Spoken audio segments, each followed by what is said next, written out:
Okay, good afternoon to all of you.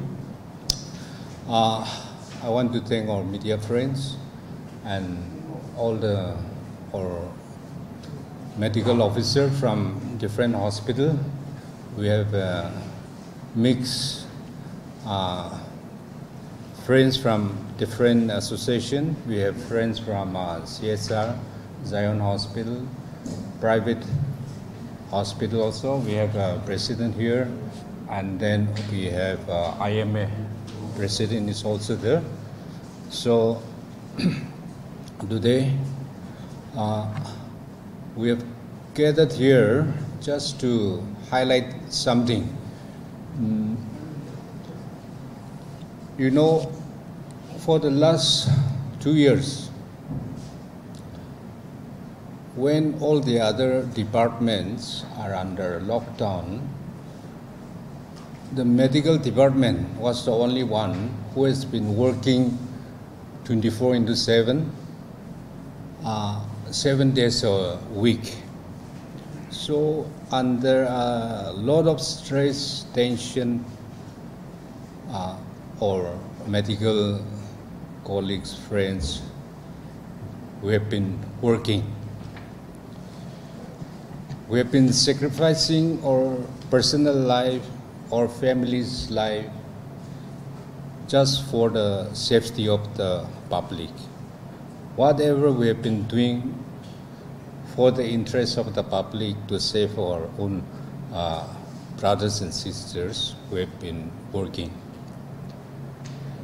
So in this kind of situation, when we are under such a high stress and tension, almost burnt out, we have come across certain situation. In spite of giving the best, we have come across certain news and all that, which draw a very bad image about the medical fraternity in the eyes of the public. So we have gathered here not to find some faults in others, or not to counter any allegation, or to justify. See, many of these things are happening because the public as such, many of them, they don't have a basic knowledge about the COVID issue also, about the technical things, about the testing, what kind of this should be done, in what kind of a situation. But when some people, they just gathered some half-baked knowledge from here and there and put up in social media. Since the public also, they don't have a knowledge about all this thing, they swallow the whole thing, and then it creates that whatever they have been fed, that is the image they have about the department or the medical setup. That's why we just want to clarify certain things, and hopefully this briefing will be an eye-opener for the public also. We want to create some awareness also that these things are done like that. These are the certain protocol which we follow. These are the SOP, so that later on, if anyone also give some write-up also, put up certain thing in the social media also, through this today's briefing, I think they can have a clear picture about what is the real protocol, SOP, and what are the technical things actually involved in handling this COVID issue. So later on, my colleagues, they'll be dealing with all the clinical and technical things. So before that, I just want to give a short information about our COVID situation in Dimapur, updated Till yesterday, we have a new case of 56 positive case.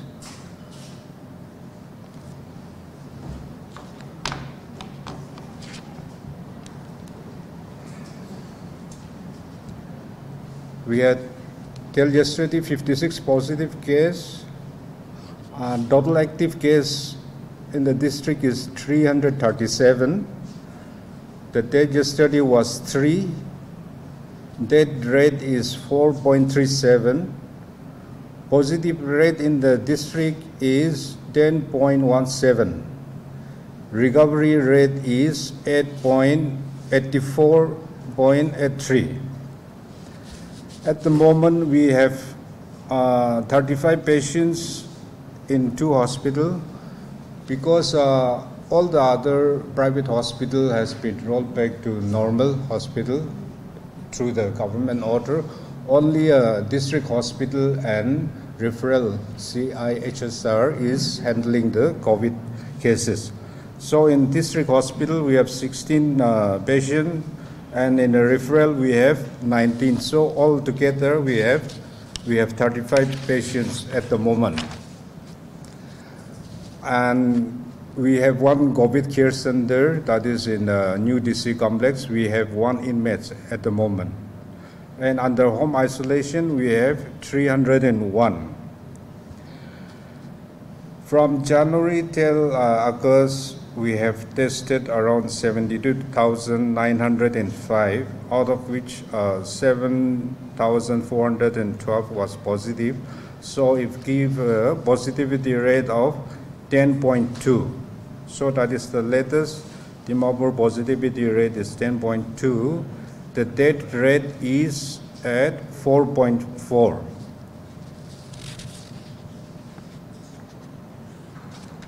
Among the positivity by gender, male is 58.5, female is 41.5.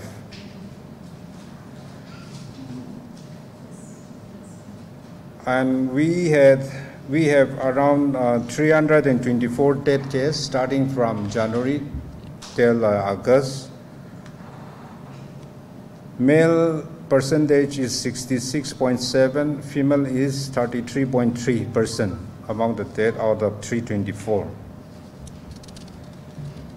And distribution by age, the highest among the dead is above 60 years and above. It is at 41.4%, the dead. And comorbidity, the death along with comorbidity, the highest is diabetes, that is 31%, and hypertension is 20%. The other remainings are with some other comorbidity like HIV, kidney problem, liver disease, TB, and so on.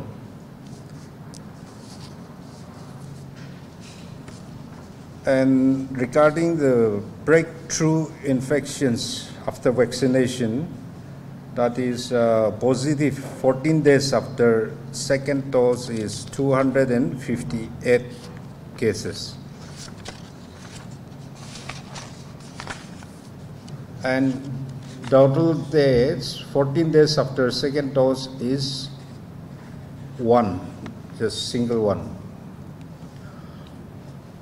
Total positive among non-vaccinated group, it stands at 81.336%. That is total positive among non-vaccinated. Total deaths among non-vaccinated is 92.28%.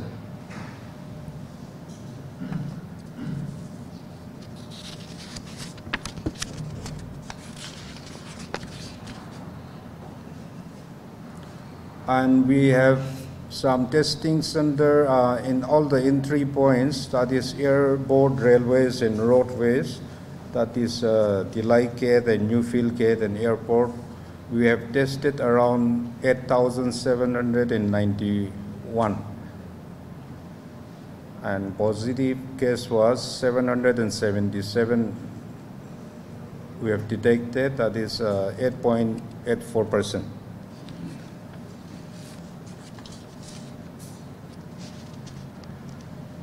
For the last 5 weeks, total and positivity rate is in the starting from 28 July for 1 week, that is 5.4. From 4th August till 10th August, it is 4.7%. From 11 to 17 August, it is 5.6. 18 to 24th August, it is 2.2. And 25th to 31st August is 2.6%.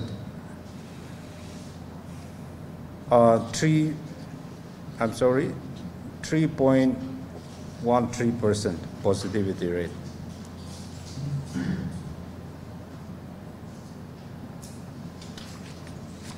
So that is the latest COVID situation in Dimapur. So other clinical and technical thing, I hand over to our Dr. Sethi. Good afternoon, and thank you once again for coming to this afternoon press briefing. I'd like to thank the press, media, and also doctor colleagues from various places in Dimapur. So, since there are quite a lot of miscommunications going around, I felt it is useful to give a briefing about what we do, why we do it, and the validity of it, the reason behind it. So I have distributed some of the guidelines, which are Nagaland government guidelines, the ICMR guidelines, and that's there with you. And they are all on the respective departmental websites. So it's all in the public domain, and anybody can look at it and verify the facts for themselves. So I would just want to clarify some of the main issues which people grapple with and they get very confused with. The first thing is testing. And testing has always been an issue, and I always felt that this would be a major issue in the long run also. So that's why when the COVID situation first started, we from our hospital, we conducted 20 workshops across Dimapur, explaining what is everything about COVID, and especially on testing. But this is one area which will continue to be a bone of contention and something which will confuse people. So I just want to clarify a little bit about testing. There are a few documents from ICMR and also from the government, which is there with you. So currently, the major testings that we have are the rapid antigen test, the TrueNat and the CBNat test, and the RT-PCR test. These are the three main tests which are available. There are other tests which are available but which are not that frequently used. The RT-PCR test is something which I think all of us are aware of it. This was the first which came in. It is a test which is done only in BSL labs. It's very expensive, very complicated, and it takes a long time. So for you to get a report for RT-PCR, you will need to wait at least about 8 to 10 hours, or you'll get the report the next day. Because these tests are not done as single tests, they are done in batches. Because there's a well. You put the whole thing in a chamber, and it has 96 wells. So you can't do one test at a time, because you'll waste the entire well just by doing one. So it's always done in a batch. And these are highly sophisticated tests. It takes a long time to get a report. So in an emergency setting, you cannot use the RT-PCR. It is mainly to confirm. Because we didn't have other tests initially, so people were doing the RT-PCR test, but it took us a long time. It's still being done. It is still the gold standard. But if a patient comes to the emergency, you can't do an RT-PCR test because that you'll get the report only tomorrow. And before that, you need to take your decision on what to do. So we still use the RT-PCR, but this is under highly regulated conditions. The other test which we use is the CBNAT and the TrueNAT. These are similar to each other. It's like the RT-PCR test. It's a micro RT-PCR. So the whole laboratory is shrunken into a small cartridge, and that is what we use. It is almost as good as the RT-PCR. And the cost is much less. So it's about 2,000 to 3,000. The TrueNAT is cheaper, the CBNAT is a little more expensive. That's the cost of the cartridge which comes from the company. It takes about 4 hours to 6 hours sometimes to get the report. Again, this is one test which cannot be done in an emergency. No? You can do it, but you'll get the report a little fast, but not as fast as you need it. So if a patient comes to you with emergency surgery, and within 15 minutes you need to operate, you can't rely on that test. You have to do a test which is much faster. So it is a very good test, but it takes time again. The third test is the rapid antigen test. The rapid antigen test is a very quick test. You get the report within 15 minutes. It's a card test. It can be done by a nurse, hospital assistant. Anybody can do it. And now, of course, it's always also available at home. You can do it at home. This is a very nice test. And if it is positive, then it is considered positive. You do not need to repeat it again. The government of India, so in the guidelines, if you look at the guidelines, it says here in this ICMR guidelines, it says, and it's there with you, it says rapid antigens tests were recommended in India for COVID-19 tests in June 2020 for healthcare settings. It has a short turnaround time of 15 to 13 minutes, and it's an opportunity to isolate and treat them early for curbing transmission. Symptomatic individuals identified positive by RAT should not be retested. Okay, you do not need to retest it. It is considered 100% positive. So it is a very good test to say the patient is positive. No? Again, another document here, it says single RT-PCR, TrueNAT, CBNAT or RAT positive test is considered confirmatory without any repeat testing. So do not repeat the test. That is the guideline from ICMR, from the government, Ministry of Health. No. So if a patient comes to us, so for example, recently there was a patient who came to Zion Hospital. They did the RAT test. They tested it as positive. Then they came to us, referred to us because we are the COVID hospital. We did not repeat the test because the guideline says do not repeat the test. If we repeat the test, we are going against the guideline. That is considered confirmatory. So now, so this is something which, people do not need to, you don't need to do RT-PCR or CBNAT or TrueNAT to confirm this. It's absolutely unnecessary, goes against the rules. But if it is negative, now just a little bit of technical thing, there is a thing called sensitivity and specificity about test. Sensitivity means, it is highly sensitive. Any small thing, it will pick it up. But it is not, but a sensitive test may not be specific. That means you may pick up lots of things which are not the disease itself. So it is not specific. RAT test is not specific. Its specificity is only around 45 to 50%, which means 50% of the patients who come to me, and if I test it and I find it is negative, it may be false negative.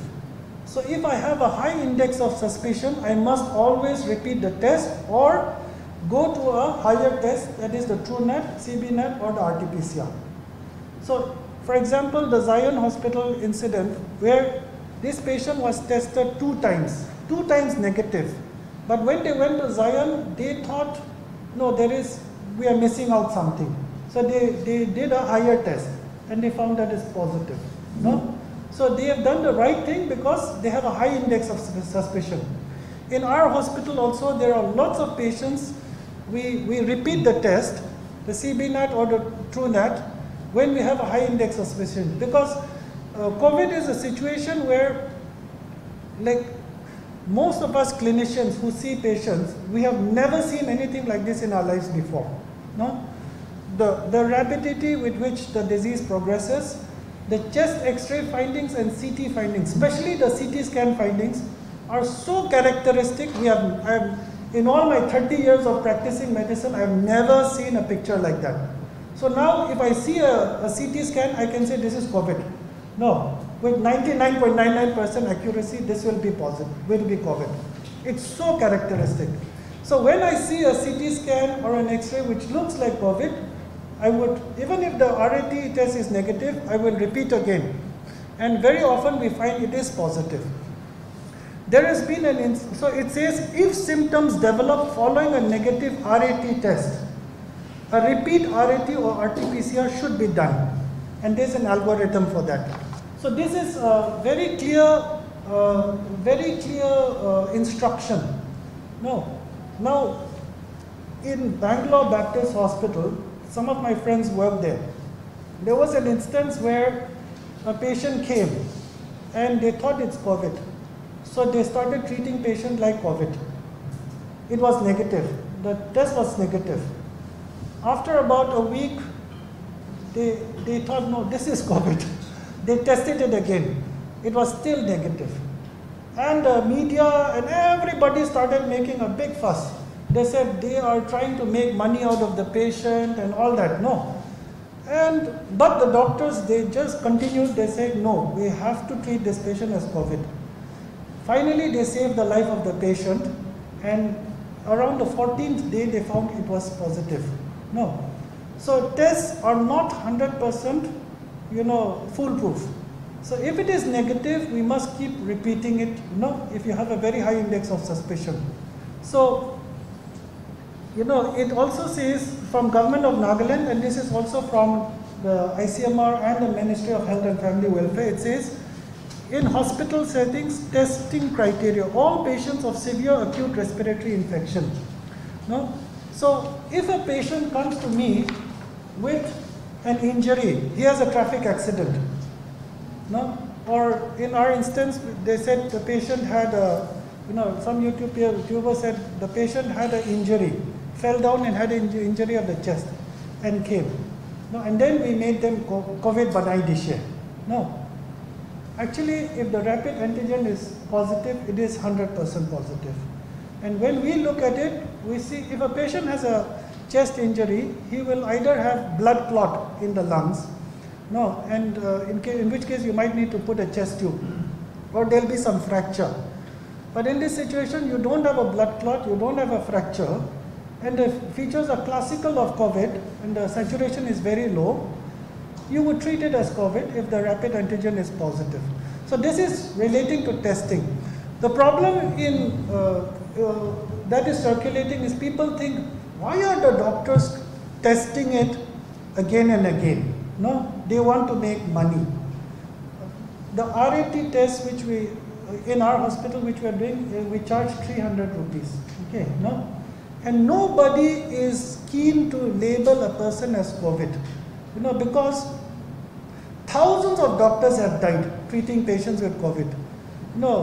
And so many health workers have died.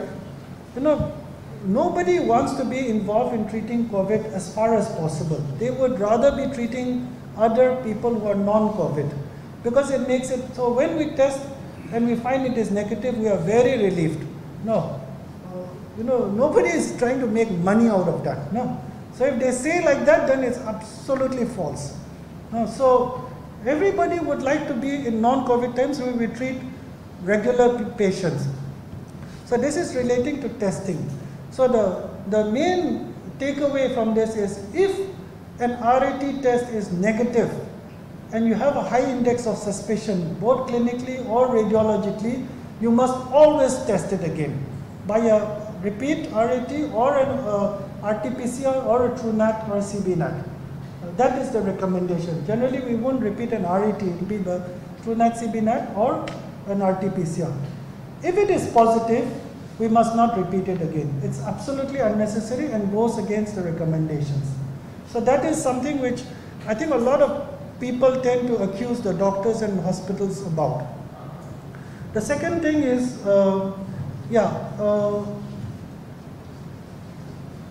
sometimes people talk about, the government of, the central government and also the state government has given very clear guidelines about preparation, the protocol for preparing the dead body when a patient dies of COVID. No?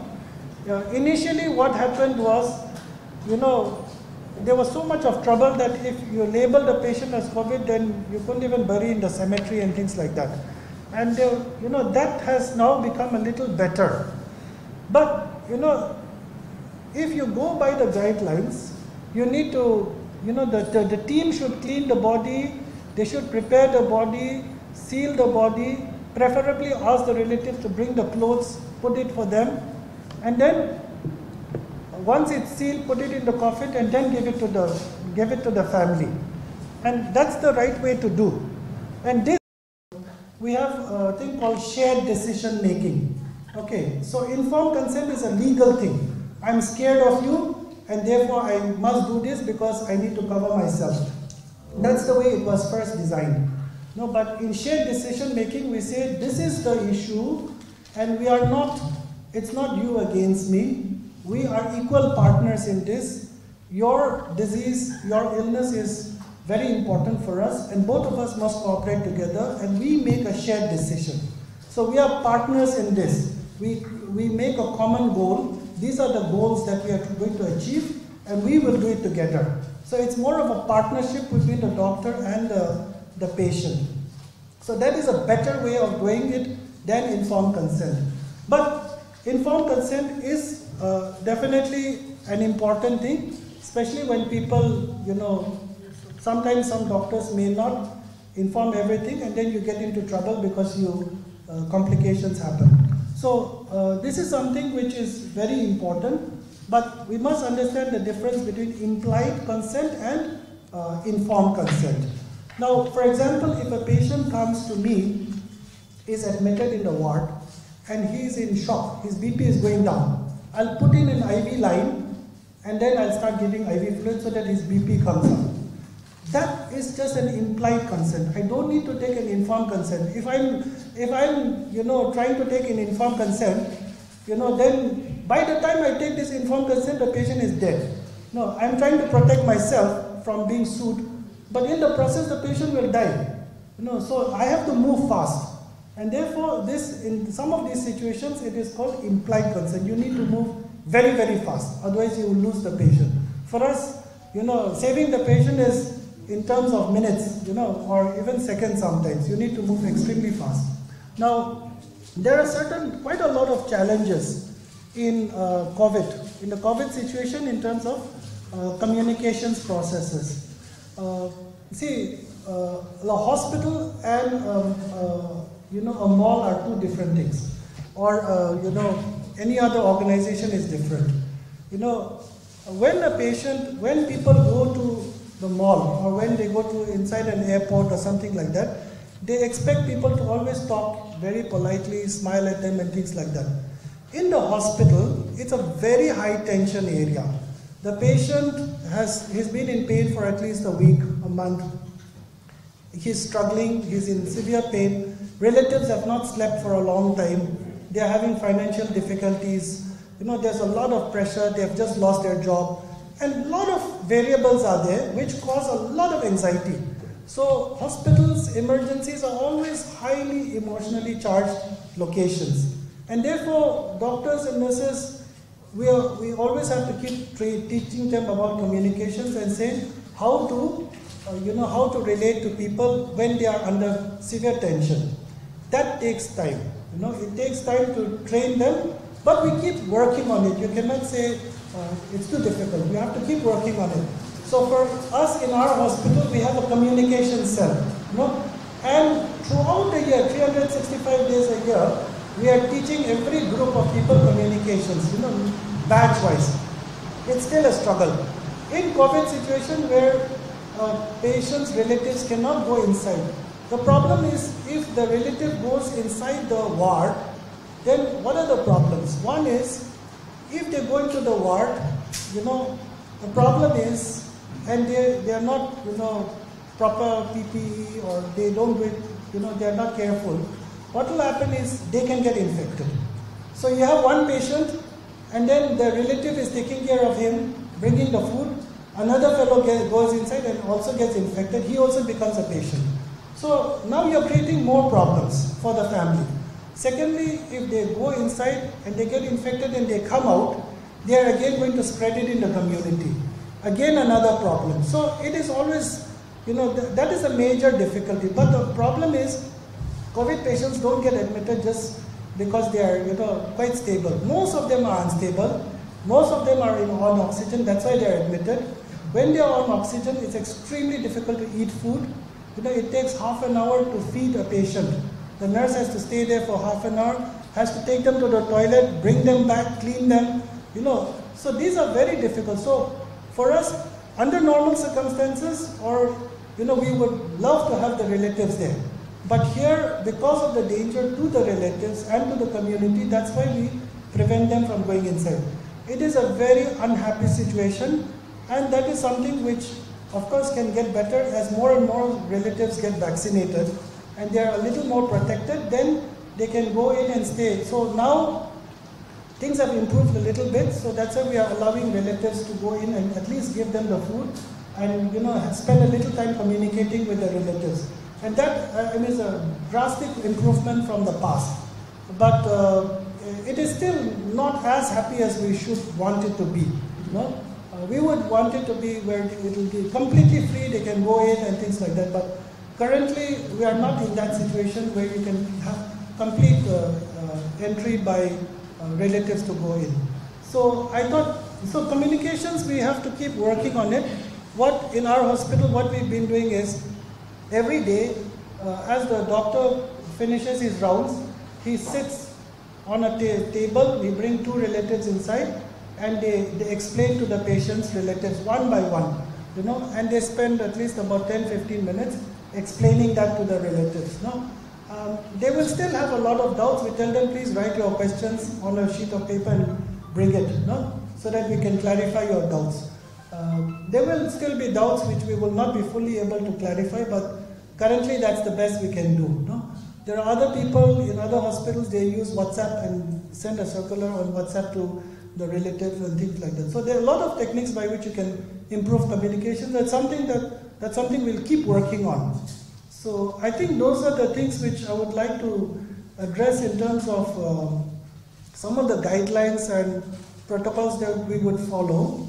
One of the things which I felt that currently what's happening is there's a lot of social media stuff, YouTube things and all, which are just going on around, and that's not very, very healthy. It was because these are done by people who are not well trained, they are not professionals. At least journalists know that there are certain ways by which you normally address any situation. And even if it is the Naga tradition, you would have if there's any issue in the Naga tradition in the village, you would at least listen to one side of the story, listen to the other side of the story, and then only pass your judgment. But in social media, it's very, very one-sided. So we felt it's important for us to have this press conference and explain to everybody what the actual processes are. And then what I have also asked the district administration, the DC also, if people have grievances which may be genuine or may not be genuine, and they feel that they're very frustrated, who will I bring this to? Then they might as well bring it to an impartial group, committee which can address it meaningfully. So if they say, we have the Nagaland Medical Council, but of course it's all doctors. So they might say, okay, if we bring this to the doctors, they'll support each other, so we don't trust them. That's okay. You don't trust them, so let's make another forum. Now you can go to court, but the court will go on for years, and nobody wins in the process.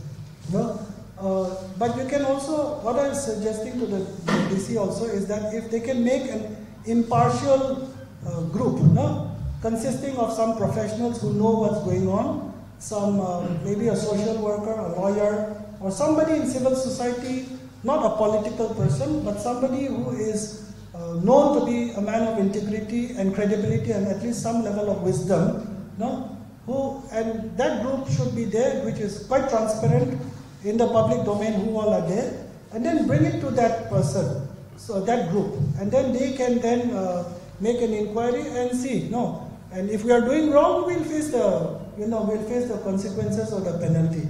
But if we are doing right, then I think that group should impartially look at it, no. Otherwise, the problem with the issue of social media allegations and the impact thereof is that it's quite serious. What can happen is that there will be a break in the trust between the medical fraternity and the people.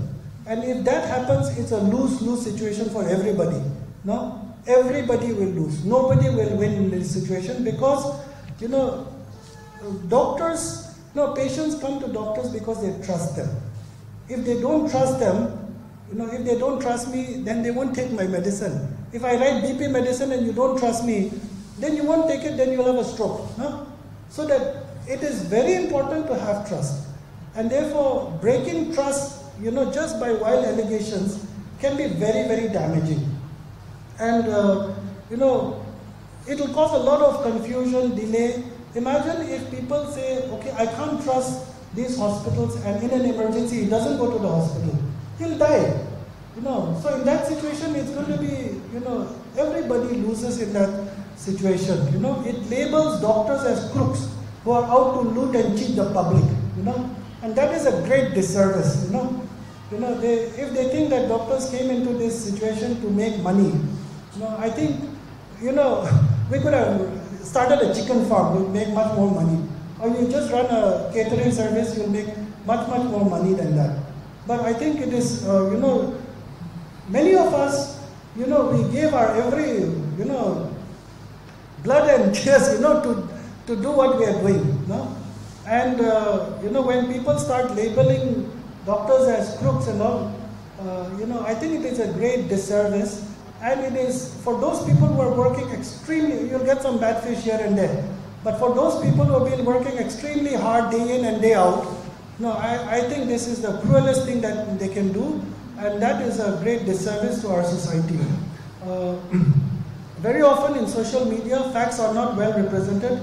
It's usually one-sided, and therefore I think this needs to be, like a press conference like this, or an impartial inquiry. For the doctors also, it's extremely difficult, because if I'm seeing a patient, and I think every patient who's coming to me is going to put it into social media, I'll be so worried about that, I won't even be able to think properly, and I'll write wrong medicines. Then the patient will suffer, So that is very, very deleterious, and this is something which has to stop. So that is what I feel that we need to address this situation very, very seriously. There are two instances, two major issues which have been going on in the social media. We'll just ask, Dr. From Zion to just explain one, and Dr. Clement also to explain the other one. So, Both from Zion. Okay, it's both Zion plus CHSR and Zion alone also. So if you can just go through it so that it's fairly clear.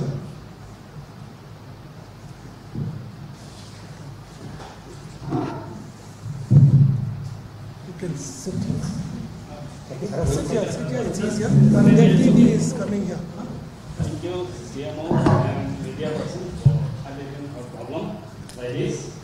There is a lot of misconception about a patient who died recently, schizophrenia of this 38-year female from referral hospital. This patient, I will tell you about the detail. First, she was referred from Tehran and to gynecological department because she is pregnant for 6 months.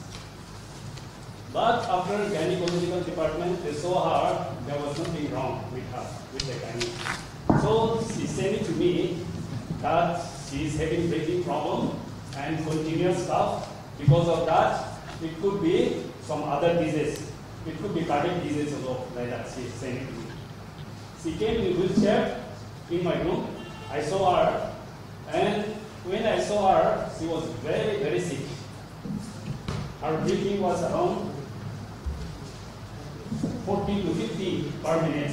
Normally it is less than 30, but her breathing is around 40 to 50 per minute. And not only that, her heart rate was also around 130. Normally it is less than 100. And when I checked her oxygen saturation, it was 70%. Normal for you and me, it is 98.5. And second thing is, she was coughing continuously when I saw her. She cannot lie down also, even for a minute. But in spite of that, since we are suspecting of cardiac disease also, I tell her to lie down on the bed, and we did an echocardiography also. That shows normal. And since she could not lie down, we did an ECG also. That was done on wheelchair. Normally we do it while lie down position. After seeing all this, then I sent her for X-ray. X-ray was showing typical of COVID. And this is the X-ray you all can see, which you can see here. Bilateral, both sides, not in the center, but in the periphery side, there is a lesion. So these are presently with a pandemic situation, typical of COVID, you can say. So after this, I said, most probably this will be COVID. So we'll go for COVID. Like that, I told them. I didn't tell the patient because the patient was very sick. I sent her to the emergency department for oxygen therapy. And within 15 minutes, the results were available. And after that, since it is positive, the report is here, red positive, as Siddhive has already highlighted. After red, you are not supposed to do anything because it's positive means positive. So it is positive. Then I told them to go to referral hospital since we are not allowed to keep COVID patient at the moment. So that is the case. But there is an allegation that we are making COVID positive. Like that it has come. So I don't know from where it comes, but this is the fact I'm telling. And another case regarding the other case, Dr. Aaron will be the one who will be telling.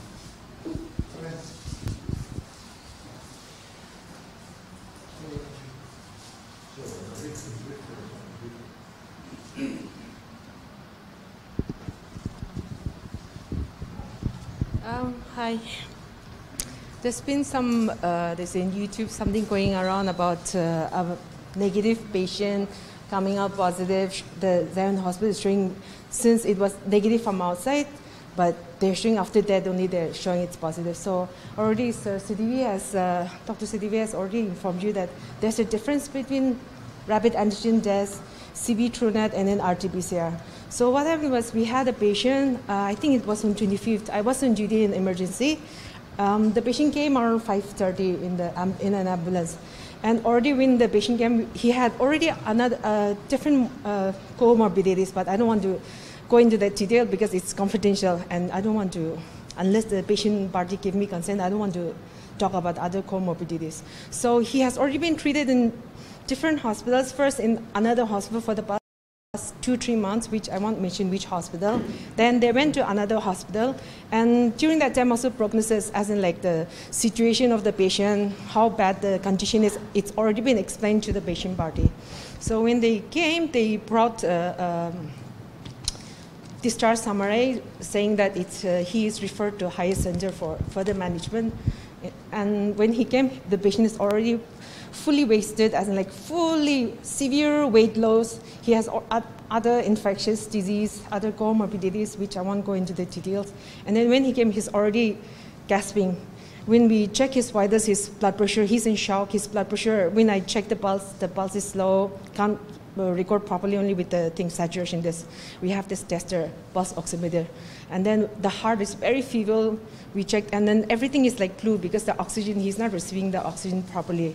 That's why. So everything is flu. So when they arrive itself, the patient is already gasping. So I called the patient party and told them the patient is very sick. Already, this is a step-by-step, whichever treatment I was giving, I already informed the patient. And then for this thing, even for TrueNet, when we asked for this thing, for patient to be admitted, especially in ICU admission, since if we are admitting a positive patient in a non-negative patient area, then we are endangering other people's life also. So after getting the consent, we got the swab. Then while we were waiting for that, in the emergency ward, we have a separate emergency ward where we see all the patient before getting admitted. Everything done, every possible thing. We know the patient is not good. Prognosis explained, blood pressure, medication for this thing, oxygen given via 2 cylinders through the nasal bronch as well. But everything done, okay, fine, we've told the prognosis, but we don't know. We're just doctors, we're not gods. So we don't know even if the patient is serious, even if the patient is gasping, we don't know when the patient will die. So whatever medication was given, 5:30, and then patient stopped breathing around, I think 6:35, something like that, and went and examined him. No pulse, no heart rate, no heart sound, pupils already dilated, everything. So it was told to the patient party. See, the patient has already expired, and he was declared around 6:40 p.m. After that, we still haven't got the report yet because, as Dr. Sir Siddiqui said, it takes time. It takes about 1.5 hours to maybe sometimes 2 hours, but sometimes it might take 3-4 hours because if in a machine in our lab, we can put only 2 samples. So if we have already taken the sample of the patient, but if already some other sample has already been put there, we have to wait for the other sample to come out, after other report to come out, then only we can put the sample. So sometimes it might take like 3-4 hours before a patient's report comes. So that time patient expired, and then we were preparing the body, changing this thing, everything, and then before they left, I got a call from the lab saying that patient report has come and it's low detected. So what to do now? We have to tell the report to the patient. So I called the patient's sister, and then there was another younger brother. Called him aside because there were too many people, and then we are a close-knit community, so when a person dies, we know the situation. Everybody, it's like mourning. So in that situation, I called the sister and the brother aside and told about this thing report, showed 2 reports and given, and then this is it. So the brother replied, we're planning to take him home. Take him home, wash him first, and change his life. So everything explained to the sister and saying, see, this is it. Do you know, even I had to explain about the thing, meaning of pandemic. See, it's not just for you all, but the community risk. So everything done, they said, I told them, I said, please discuss with your family members. Okay, fine. And after that, our ward boy asked the brother again, we have to prepare the body. He said, just wait. And then arguing started, like, why in other hospital, antigen, rat antigen, they are giving negative. Why after coming to the hospital, you are giving us positive? And that also after the patient has died. So they're blaming as if they're questioning our motive, saying that, why? Just because he died, you're labeling him as COVID. So this is kind of, again, there was some arguing. And after that, our staff nurse who was on duty went to and asked the brother again. Same thing. He said, please wait. So afterwards, again, after some time, they're planning to go, getting ready to go. Again, asked him, we need to prepare the body. Same thing. He said, I'm sorry, we'll take him home. So they didn't allow. So in this kind of situation, when the patient party doesn't give you consent, we cannot hijack the body and then, no, we cannot force this thing. So this kind of situation when we do what we can, and then after that, they are questioning our motives, they're questioning why this thing, and started all these rumors going on. So just wanted to clarify, this is what happened. And this thing is like, everything when we are doing this in the emergency setup, nothing is like black and white. We have this rules and regulation, the protocol says do this, do that, but ultimately at the end of the day, it's a patient party who decide. If they don't give us consent, if they say no, we cannot like, what to do? That's the only thing. So that's how it we just let them go because they didn't give us consent. And yeah. I just wanted to ask you, Yeah. because the accusation is that in spite of knowing that this is a body positive, you must feel the body. What do you mean by preparation of the body? You explain it. Okay, so what we do is in our hospital, we've already trained this thing ward boy. When a patient dies with COVID positive, what we do is first before putting the body in the body bag, first we have this machine which just cleans around the body with this thing, some air kind of solution. And then after that, we put the body in a body bag, zip it up before putting in the coffin. Again, we do it.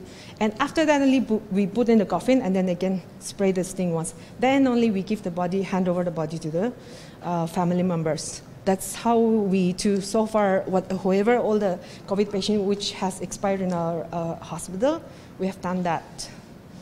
So they refuse that. Because at the end, our ward boy, I spoke to them, I said, please discuss, because they didn't believe the report. Again, our ward boy, when he went there, they just denied. They're saying the report is false. How can you, after a patient dies? But the thing is that already the sample is inside the machine, so there's a certain time when the report will come out. 1.5 hours, the lab people say it takes about 120 to 130, but exactly it doesn't, there's no certain time like it has to be like that. Then only when the report comes, only we can print it out. So accusation like that, saying that after a patient dies only, they're giving us the report and saying that that wasn't positive, and then they don't believe what we say. So this kind of allegation, when we are doing our best, trying to help the patient and trying to be kind to them, and then instead of like appreciating us, instead of all this thing, whatever we do, everything backfires, and then trying to just, what do you say?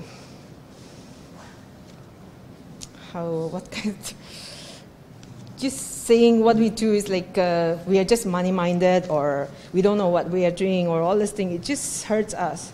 It says, because when we're doing our work sincerely and with all this in good conscience, instead of doing all this thing, falsifying what we do, is just, we're just human. So even we get hurt when they make such bad allegations. But lastly, second time they refused totally. So we couldn't do anything and just let the body go. That's about it. Thank you. Thank you again.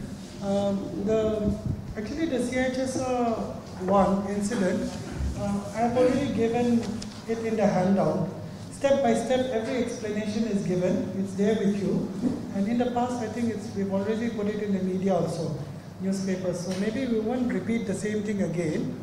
But from our colleagues' side and also from the media, if there are any questions you want to ask us, clarify, we'll be very happy to answer your questions. You know, from the whole crowd also, because none of us are experts. We can have people from the crowd also who can also answer any of these questions. So if you have any questions, please feel free to question us right now.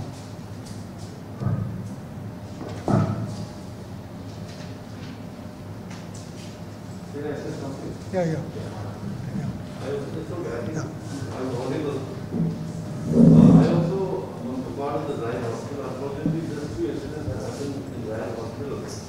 What I want to say is, now it's clear from what we've heard from the explanation that the accusations are all false and the damage is already done to our hospital.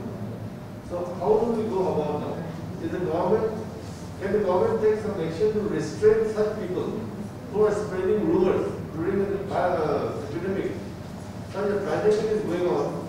People are so vigilant about taking vaccine. I have seen one of your YouTube. They are accusing the government of swindling crores and crores of rupees. The doctors are swindling crores and crores of rupees, which is a false allegation. I don't think we have ever got money from the government for treating COVID patients. Number 1. Number 2, they are saying as if we are just manufacturing a report in the hospital as and when our whims and fancies, which is a totally false. We are also trying to save ourselves and our patients and our staff by doing the test. so that a COVID positive patient will be referred to a COVID hospital. That is the second point. The other thing is their accusation about, still like, I've heard that if it was COVID positive, why was the body not packed and sealed and gave it? I have already explained that he refused not once but twice.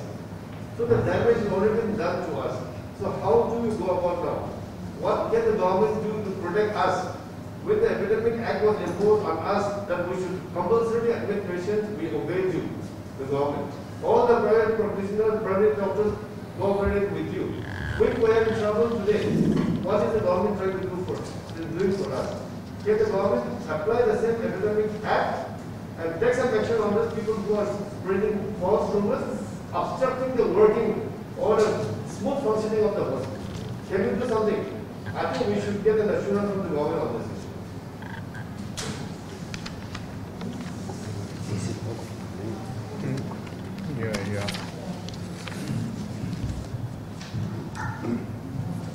Regarding the issue raised by Dr. Dalim, yesterday also we had a sitting here and then we were discussing because from the department side also so far we haven't received any assurance or any support also. So what we have discussed yesterday is that as Dr. Setivi has already mentioned once before, that will approach the DC and from the DTF side, District Task Force, will ask him to issue one circular that this kind of unverified report should not be uploaded in the social media because we have that, as we have mentioned, that Epidemic Act is there, and especially if you have a copy, it is written in point 13 that no person, institution, organization shall publish or circulate rumors or unauthenticated information regarding COVID-19 through any print or electronic media. So that sentence, I think it covers everything. So we'll ask the DC that now that we have been at the receiving end for so long, I think it's high time that this Epidemic Act should be applied to those people who are violating this Act. And second point is, as already mentioned once, we are thinking to form a grievance cell committee from other department, as already mentioned, and any issues regarding the grievances of the public, let the committee investigate so that there is and can be done in a transparent manner in case of any issues.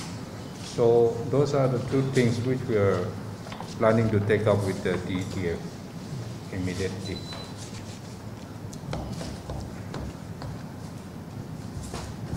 Any questions or any comments from the Dr. D.R. Sharma is from the IMA. Is the president of IMA in Dimapur, and Dr. Victor is the Private Doctors Association president. So he represents that. So do you want to give any comments or? Or if you want to ask questions, please feel free to ask us the questions, because some of the things which we said are a bit technical and you might want to clarify that further. Yeah, please go ahead. My question is not specific to anyone, but whoever can think they can answer it. You are from which? Nagaland region. So yeah, so basically the allegations are whole problem that is coming up because of the social media posts. Yes. Where, as you mentioned, that this is one-sided. So from the hospital authorities also have they tried to use social media to address those grievances. I'm sure that every hospital must have some social media handles like Twitter or Facebook pages. So yeah, the problem with social media is there is no end to it. No? So if you write something, it's just going to, means your allegations, counter allegations, rebuttal, it's non-stop. It's not a very healthy thing. And the problem in social media is Normally, what we discuss in our home, we argue with, husband and wife might argue, or you have some discussion in the booze joint. You pass some really dirty jokes, no, or you curse or do anything like that. Now that in the past was in the booze joint or in the house or in some location. It didn't go public, but in the social media, everything goes public. There is no dignity left. No, it's mad. No, it's what you call mutually assured destruction. No, and that is very, very dangerous. I think a lot of people have been killed because of wild allegations. No, lynchings have taken place because of just wild. In fact, recently, one fellow he alleged that there was a patient who came to CIHSR. And the patient was declared dead. And when they took him home and then they were going to cremate him, then they found that the patient was alive. And then they said this is gross negligence. The actual story, and the actual story is the patient came with a stroke and we took him into the ICU and we explained the prognosis. Prognosis means the possible outcomes. And we said we need to, that it is quite a bad situation and etc. The relatives took the patient home. Patient did not die. Patient took the patient home. There was a discharge summary. Went home, and then while the patient was, at home, there was some commotion. And what happened is one person who didn't even go to that place, he heard it from another person.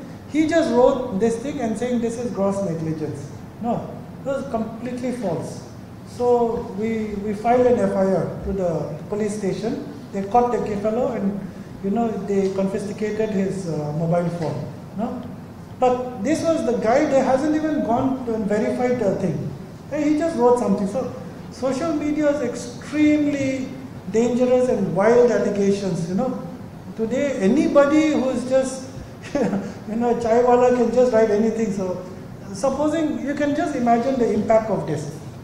If I keep writing, I'll just look at 10 people I want to write bad things about. The shopkeeper, the transport department, everything. You just write bad things about this. I mean, you can pick fault at everybody, but that I don't think is a healthy way of going about. So we also don't feel too keen to get involved in, rebuttals and all in social media. If we want, we can do it. I mean, YouTube doesn't belong to one person. Everybody has access to YouTube, or to Facebook or something like that. But that is not a healthy way of going about. So I think there needs to be a better mechanism of addressing these issues, which is done in an impartial manner, and which is done by people of credibility and integrity. And if we do wrong, definitely we are open to getting penalized. I'm not scared of going to jail. No, I mean, I have no problems. We are totally transparent. We have no fear in this thing. But when things are going wrong and it is bad for society, bad for Naga society, and that is something which I think needs to be dealt with. Way back in March, April 2020, the first COVID case in Nagaland was detected from Zion Hospital. Our Zion Hospital was sealed. The government came and put a lock. All the people inside the hospital campus were not allowed to come. A company of IRP was posted in our gate. Dr. Nito, we could not even go inside. There was one IPS officer, we were treated like like a leper. We were stigmatized. We were discriminated, and without our staff, they could not go back home because the community people said, "Don't come." And there was a patient party from Beren, no, Dr. Nito? There was a patient party from Beren who were discharged, but they cannot go because the villagers said, "Don't come." So, Director Dr. Nito, Dr. Atsang, they were feeding 200 people inside our hospital campus, Zion Hospital, because that time we were like a zoo. People were, we were treated like lepers in Dipobar P village. the village chairman on an auto rickshaw announcing on the PA system saying that this family from Zion Hospital, they are positive. They should not be even allowed to come to the shop. The village council is announcing that. So we came through the stage in the month of March, April. The number of cases came up, then the Nagaland government, the directors will come down, then the SOP something, then our hospital was open after, I think about a week, not a little. So, yeah, 21 days. We were just locked down. So we came with that background. And then our colony people, their youth were watching our hospital like a central jail. One of the staff, son, climbed the wall to go and buy meat, and the colony people nearly bashed him up because why he was going out of that. So we were so much stigmatized, discriminated, and our patients, the staff, they were all marooned inside the hospital. So it receded, the rest is history. So many of us, our hospital doctors also got infected, and we were hospitalized. I think I can't breathe. So then the situation normalizes.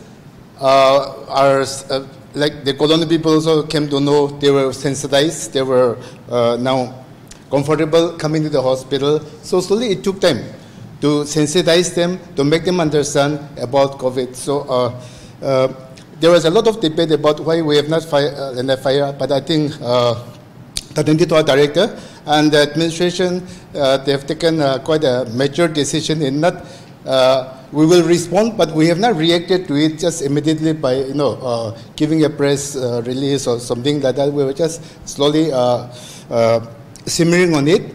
But then we were hurt. We were humiliated. Like Dr. Sedevi says, to become a clinician, you have to spend at least 10 years of your life in the medical schools. You spend sleepless nights to save a patient's life. And this cheap YouTubers, social media YouTubers, wannabe, they are so toxic. They just come, one day they wake up and say, oh, this doctor is money-minded thing. I mean, I just want to say, like, I mean, who the hell are those people? Like, they were accusing a referral hospital of not feeding the patient, this, that. But say, my friend Dr. Sedevi, he's the lone representative of the newly formed National Medical Commission, because the Medical Council of India is dissolved. Now the government of India has come up with the National Medical Commission, where 2 persons from the Northeast are included as members. Dr. Sedevi and from Tripura, one doctor is there. Nah?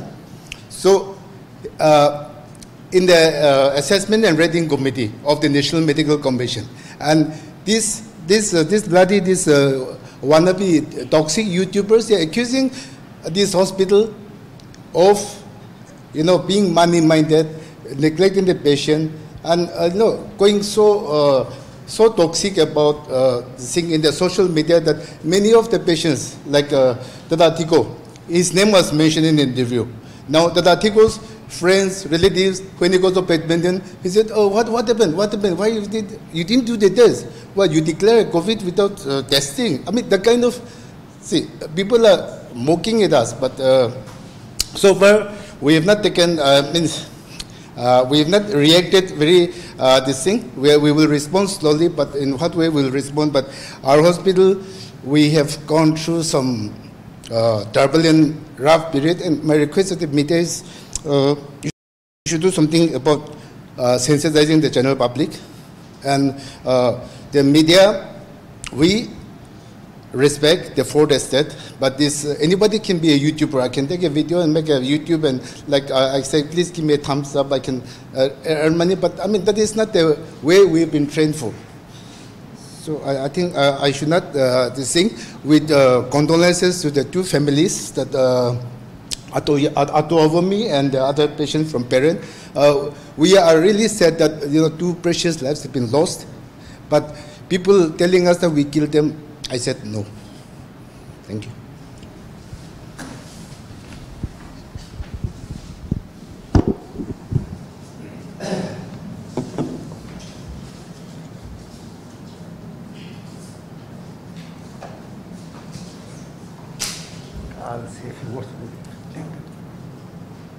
Good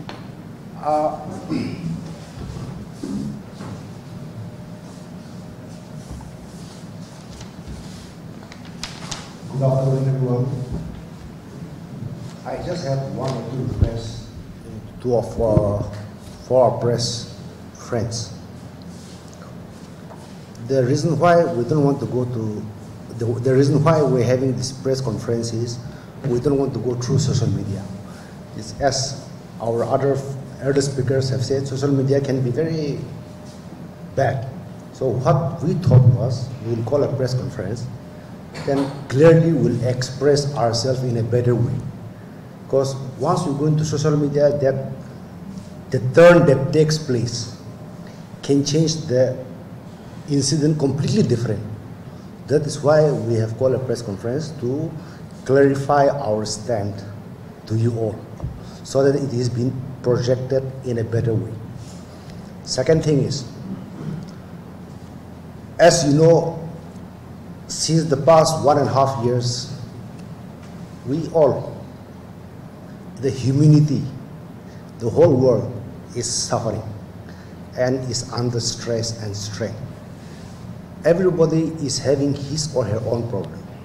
Some because they don't have anything to eat, some because they are losing their job, some because they are losing their near and dear one. Whereas we as a medical fraternity, we are also under stress. It has not been since, we don't know when this COVID pandemic will end. We have been going through this for the past 18 months. So the fatigue has come to us. We are trying our best to explain to the patient party and patient. We are trying our best to treat the COVID patients. But due to this prolonged stress, we, doctor, nurses, or paramedical staff, we are also a human being. So sometimes the explanation that the patient wants us to explain to them may not be up to the mark of their expectation. Because as I am telling you repeatedly, we are also under stress. We are afraid we will get COVID patient. If I get COVID patient, I'll go and give it to my mother, to my father. So we are also under stress. And I would like to make one thing very clear. No private hospital or government hospital is trying to make money out of COVID. Okay. In fact, all the private hospital or government hospital, whoever is treating COVID patient is sacrificing their own source of money. Because treating COVID patient is not an easy thing. There are a lot of things that is involved. For example, a sweeper goes inside a COVID ward and sweep, he or she has a right to ask for his PPE.